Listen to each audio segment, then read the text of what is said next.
तो पहला सवाल है, वित्त मंत्री निर्मला सीतारमण के मुताबिक सीनियर सिटीजन के लिए स्पेशल ऐलान में कितने साल से अधिक आयु वाले लोगों को अब आईटीआर जो इनकम टैक्स रिटर्न भरना होता है वो नहीं भरना होगा। इसका सही जवाब है 75 साल से जो अधिक आयु वाले लोग हैं उनको इनकम टैक्स भरने की ज़रूरत नहीं है। दोस्तों, जैसा कि आप सभी जानते हैं कि बजट की घोषणा की गई है 1 फरवरी 2021 को ये बजट की घोषणा हुई। 21 और 22 जो वित्त वर्ष होगा इसमें ये सभी बातें जो निर्मला सीतारमण जी के द्वारा कही गई हैं जब उन्होंने बजट पेश किया है, तो यहाँ पर कुछ सवाल भी बनते हैं। इसलिए ये पूरा वीडियो जो है उसमें हमने आपको जो है बजट से जुड़े हुए जो सवाल हैं, महत्वपूर्ण सवाल हैं, उनको बताने की कोशिश करी है। तो पहले सवाल यहाँ पर ये था, तो आपने समझ लिया है कि जो आईटीआर है अब 75 साल से अधिक आयु वाले लोगों को नहीं भरना होगा। इसमें यहाँ पर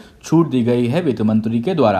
तो यहाँ पर दोस्तों आपको बता दें कि आम बजट को लेकर सबसे ज़्यादा उत्सुकता जो है वो रहती है आयकर दाताओं के बीच में रहती है, और हर साल की तरह वो इस साल भी इनकम टैक्स में छूट की मांग जो है उसको कर रहे थे। और इसलिए भारत का जो केंद्रीय बजट है 2021 और 22 के लिए वो संसद में जब पेश किया गया तो उस समय वित्त मंत्री निर्मला सीतारमण ने सीनियर सिटीजन के लिए आय का रिटर्न जो आईटीआर होता है, इनकम टैक्स रिटर्न जिसे कहा जाते हैं, उसके बारे में ये स्पेशल ऐलान भी किया है। तो यहाँ पर आपको बता दें कि अब जो है 75 ईयर्स से ज़्यादा उम्र वाले जो सीनियर सिटीजन्स हैं उनको टैक्स जमा करवाने में इस वर्ष से राहत दी गई है। अब 75 साल से अधिक उम्र वाले लोगों को अपना आईटीआर नहीं भरना होगा। बढ़ते हैं अपने अगले सवाल की तरफ। सवाल है कि केंद्रीय बजट 2021 और 22 में डबल टैक्स सिस्टम से किन लोगों को छूट दी जा रही है।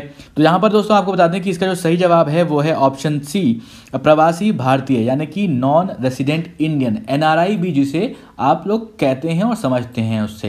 तो दोस्तों आपको बता दें कि भारत सरकार का केंद्रीय बजट 2021-22 जब ऐलान किया गया उसका निर्मला सीतारमण जी के द्वारा, तो अप्रवासी भारतीय जो होते हैं यानी कि एनआरआईज जो होते हैं उनको टैक्स भरने में काफ़ी ज़्यादा मुश्किलें होती हैं, लेकिन इस बार उन्हें डबल टैक्स सिस्टम से छूट दी जा रही है। अब ये दरअसल इसको समझते हैं कि डबल टैक्स सिस्टम क्या है। तो देखिए, अप्रवासी भारतीय जो होते हैं उनको भारत में अर्जित की गई अपनी आय पर भारत में कर चुकाना होता है, और इसके साथ ही ये अप्रवासी भारतीय जिस देश में रहते हैं वहाँ भी जो है कर चुकाना होता है। उस देश को भी इन प्रवासी भारतीयों को अपनी उसी अर्जित आय पर कर चुकाना होता है। तो ये समझ में आ गया आपको। अब ये जो अप्रवासी भारतीय डबल टैक्स अवॉइडेंस एग्रीमेंट होता है जिसे कहते हैं DTAA, तो इसके मुताबिक डबल टैक्सेस में चुकाने से बच सकते हैं। बढ़ते हैं अब अपने अगले सवाल की तरफ। सवाल है, भारत का केंद्रीय बजट 2021-22 संसद सत्र जो है वो किस तारीख तक चलेगा। इसके बारे में हमने पहले भी चर्चा करी हुई है। इसका सही जवाब है 8 अप्रैल, ऑप्शन ए। तो दोस्तों आपको बता दें, भारत सरकार का जो केंद्रीय बजट 2021-22 का संसद का सत्र है यानी कि बजट सत्र जिसे कहते हैं वो 29 जनवरी से शुरू हो गया है, और ये सत्र 8 अप्रैल 2021 तक चलेगा। इस बजट सत्र के 2 चरण होंगे। केंद्रीय बजट 2021-22 का पहला चरण 29 जनवरी से शुरू हो गया है जो कि 15 फरवरी तक चलेगा। इसके बाद जो सेकेंड टर्म होगा, सेकेंड इसका चरण जो होगा, फेज़ होगा, वो 8 मार्च से शुरू होकर 8 अप्रैल तक चलेगा। फिर 16 फरवरी से 7 मार्च 2021 तक संसद के बजट सत्र का ब्रेक रहेगा। और पिछले साल भी भारत में कोरोना के बढ़ते मामलों के कारण जो है संसद का जो शीतकालीन सत्र था वो आयोजित ही नहीं किया गया था। तो अब बढ़ते हैं अपने अगले सवाल की तरफ।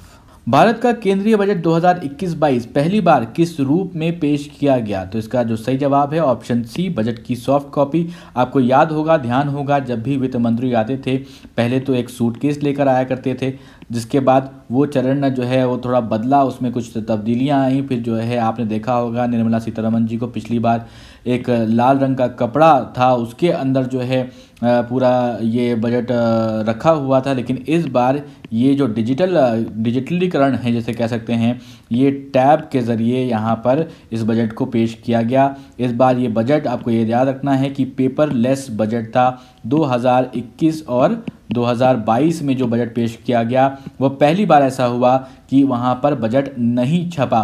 पेपरलेस बजट था। सॉफ्ट कॉपी के ज़रिए, जो टैब के ज़रिए पूरा बजट वो पेश किया गया। इससे पहले आपको याद होगा कि जब भी बजट सत्र होता था उससे पहले एक हलवा सेरेमनी होती थी। हलवा सेरेमनी हालांकि इस बार भी हुई, लेकिन जब छपने का प्रोसेस शुरू होता था उसको कहते थे, वहाँ पे की शुरुआत होती थी हलवा सेरेमनी के साथ। जो ऑफिशियल्स होते थे फिनांस मिनिस्ट्री के, तो जब से छपने की जो प्रक्रिया होती थी पूरे बजट की, वो जो है वहाँ पर हलवा सेरेमनी के बाद जो है पूरा उसका कार्यक्रम आयोजित किया जाता था। लेकिन इस बार भी हलवा सेरेमनी हुई, लेकिन छपने का कार्यक्रम नहीं था। ये पूरी तरह से सॉफ्ट कॉपी के जरिए पढ़ा गया, यानी कि टैब पर पढ़ा गया। तो आपको बता दें कि भारत में कोरोना महामारी के कारण इस बार जो यूनियन बजट 2021-22 था वो पेपर प्रिंटिंग उसमें नहीं हुई और ये बजट पूरी तरह से पेपरलेस रहा, जिसके बारे में हमने पहले भी बात करी। और आज़ादी के बाद ये पहला मौका होगा जब आम बजट को पेपर पे प्रिंट नहीं किया गया है। और मोदी सरकार की जो वित्त मंत्री निर्मला सीतारमण हैं, उनका अन्य जो है माफ़ कीजिएगा, यहाँ पर आज लिख गया है, कल की बात है, तो कल संसद के समकक्ष केंद्रीय में जो है केंद्रीय बजट 2021 और 22 पेश किया। और वित्त मंत्री निर्मला सीतारमण हैं, उन्होंने भारत के संसद भवन के में जो है सुबह 11 बजे देश का जो है आम बजट पेश किया था। तो यहाँ पर आपको बता दें कि अभी तक जो है सांसदों और मीडिया के लिए बजट की हार्ड कॉपी जो है वो छापी जाती थी, पेपर प्रिंटिंग होती थी, लेकिन पहली बार ऐसा हुआ है कि आम बजट जो है पेपरलेस हुआ है और इस बार जो है सांसदों को भी बजट की सॉफ्ट कॉपी ही दी गई है। बढ़ते हैं अब अपने अगले सवाल की तरफ। भारत की वित्त मंत्री ने इस साल के आम बजट के लिए कौन सा ऐप लॉन्च किया है? इसका सही जवाब आपको बताना है। तो इसका जो सही जवाब है वो है ऑप्शन ए, केंद्रीय बजट मोबाइल ऐप। दोस्तों आपको बता दें कि भारत की वित्त मंत्री निर्मला सीतारमण ने सभी हितधारकों को केंद्रीय बजट की जानकारी आसान और त्वरित पहुंच प्रदान करने के लिए केंद्रीय बजट मोबाइल ऐप लॉन्च उन्होंने किया है। और इस ऐप पर भारत के सभी संसद सदस्यों और आम जनता को बजट से संबंधित पूरी जानकारी मिलेगी। ये ऐप वार्षिक वित्तीय विवरण यानी कि एएफएस और अनुदान की मांग यानी कि डीजी और वित्त विधेयक आदि सहित 14 केंद्रीय बजट दस्तावेजों को देखने की सुविधा प्रदान करता है। और भारत सरकार के इस ऐप को आप गूगल ऐप स्टोर से भी डाउनलोड कर सकते हैं। बढ़ते हैं अपने अगले सवाल की तरफ। तो अगला सवाल है, केंद्रीय बजट 2021 और 22 में इनमें से कौन सी दो चीज़ें महंगी हुई हैं? इसका सही जवाब है ऑप्शन सी, रत्न और जूते यानी कि लेदर जो है वो महंगा हुआ है। तो आपको बता दें केंद्रीय बजट 2021-22 में इस साल निम्नलिखित वस्तुओं के दाम बढ़े हैं। विदेशी चमड़ा जो है और जिससे कि जूते बनाए जाते हैं, सोलर इन्वर्टर, विदेशी मोबाइल और चार्जर, मोबाइल से जुड़ी एसेसरीज की भी कीमतों में इजाफा हुआ है। मोबाइल फ़ोन्स, मोबाइल पार्ट्स जो हैं उस पर छूट कम हुई है। रत्न और जूते भी महंगे हुए हैं। इसी तरह इस साल के बजट में आयातित जो ऑटो पार्ट्स होते हैं, विदेशी खाद्य तेल है, गाड़ियों के पार्ट्स हैं, इलेक्ट्रॉनिक उपकरण हैं, इंपोर्टेड कपड़े भी हैं, वो महंगे हो गए हैं। बढ़ते हैं अपने अगले सवाल की तरफ। केंद्रीय बजट 2021 और 22 में इनमें से कौन सी दो चीज़ें सस्ती हुई हैं? पिछले सवाल में हमने पूछा था आपसे महंगी हुई हैं, इसमें पूछ रहे हैं सस्ती हुई हैं। तो इसको सही जवाब है वो है लोहा और स्टील। तो आपको बता दें केंद्रीय वित्त मंत्री निर्मला सीतारमण द्वारा 1 फरवरी 2021 को संसद में जो पेश किया गया बजट, उसमें लोगों को राहत देने की कोशिश की गई है। हर साल की तरह इस साल भी भारत के आम बजट में हमारे जो रोज़मर्रा के जीवन की कुछ चीज़ें महंगी हैं और कुछ चीज़ें वो सस्ती हुई हैं। और आपको बता दें कि इस साल के बजट में सोना और तांबे का सामान वो सस्ता हुआ है थोड़ा, और लोहा भी सस्ता हुआ है और स्टील भी सस्ता हुआ है।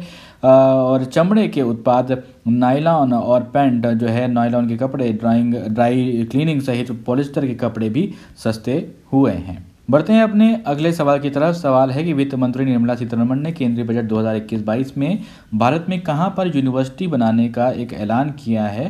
तो इसका जो सही जवाब है वो है ऑप्शन ए, लेह में। तो आपको बता दें कि 1 फरवरी को जो बजट पेश किया गया उसमें लद्दाख के क्षेत्र में केंद्रीय यूनिवर्सिटी बनाए जाने का ऐलान भी किया गया।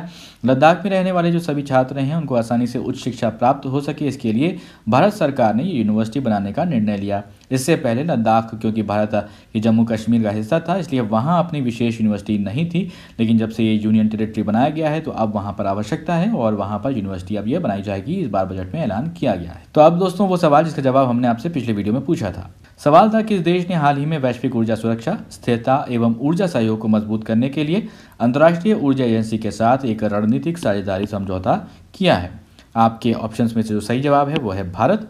तो आपको बता दें, भारत ने वैश्विक ऊर्जा सुरक्षा, स्थिरता एवं ऊर्जा सहयोग को मजबूत करने के लिए अंतर्राष्ट्रीय ऊर्जा एजेंसी के साथ एक रणनीतिक साझेदारी समझौता किया है। अंतर्राष्ट्रीय ऊर्जा एजेंसी एक स्वायत्त अंतर सरकारी संगठन है। इसकी स्थापना 1974 में जो कि वर्ष 1973 यानी कि 73 के तेल संकट के बाद हुई थी, और इसका लक्ष्य सदस्य देशों के लिए विश्वसनीय, सस्ती और अच्छी ऊर्जा सुनिश्चित करना है। अब एक सवाल आपके लिए, जिस जवाब को हमें कमेंट बॉक्स में लिखकर देना होगा दोस्तों। वित्त मंत्री निर्मला सीतारमण ने जो बजट पेश किया है 2021 और 22 वित्त वर्ष के लिए, उसमें आत्मनिर्भर स्वस्थ भारत योजना के लिए कितनी धनराशि प्रदान की है? आपके ऑप्शन 64,180 करोड़ रुपए, 62,480 करोड़ रुपए, 68,180 करोड़ रुपए या फिर 64,265 करोड़ रुपए। आप अपने जवाब हमें कमेंट बॉक्स में लिखकर बताएं। अगर ये वीडियो आपको पसंद आया हो तो इस वीडियो को ज़रूर लाइक करें, इस वीडियो को ज़रूर शेयर करें अपने दोस्तों के साथ भी, और अभी तक आपने हमारे चैनल को सब्सक्राइब नहीं किया है तो ज़रूर सब्सक्राइब करें।